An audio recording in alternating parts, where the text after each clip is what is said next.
नमस्कार, सादर प्रणाम। मैं हूं डॉक्टर ओम प्रकाश मिश्रा और आप सुन रहे हैं मुझे इट्स ओम ऑफिशियल पर। मैं कल की अपनी बात को आगे बढ़ाता हूं और पूछता हूं कि यदि कोई व्यक्ति करोड़ों का मालिक है लेकिन रात को अगर वो चैन की नींद सो न सके तो क्या वो मुक्त है? शायद नहीं।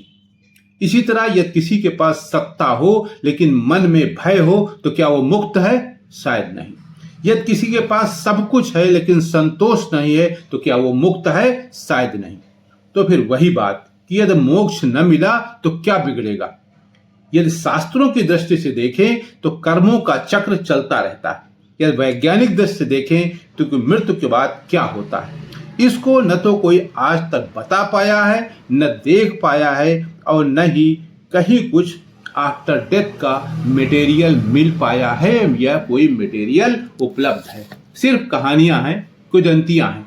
मेरे विचार से किसी की आत्मा को ले जाने के लिए न तो कोई यमराज आता है और न ही स्वर्ग नरक का कोई बगीचा है जहां एक तरफ दंड पड़ रहे हैं और एक तरफ आपको आराम दिया जा रहा है। ऐसा कुछ भी नहीं है, ये सब कल्पना है, कपोल कल्पना है। किसने देखा है वहां?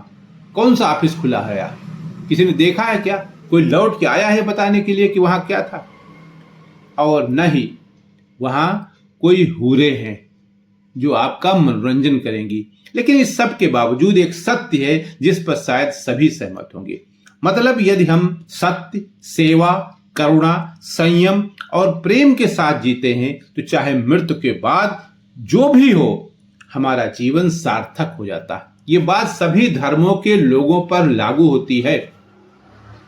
मेरे विचार से मोक्ष केवल मृत्यु के बाद मिलने वाले कोई पुरस्कार नहीं है। मोक्ष एक जीवन पद्धति है।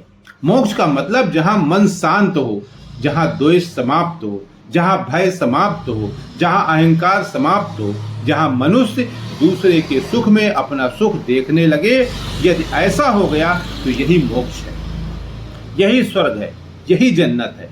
अंत में तो मैं यही कहूंगा कि यदि मृत्यु के समय आपके मन में ये संतोष हो कि मैंने किसी का बुरा नहीं किया, जितना बन पड़ा उतना अच्छा किया और बिना किसी तरह के भय के, बिना किसी तरह के पश्चाताप के अब मैं विदा हो रहा हूं, तो यही स्वर्ग है, यही मोक्ष है और यही जन्नत है।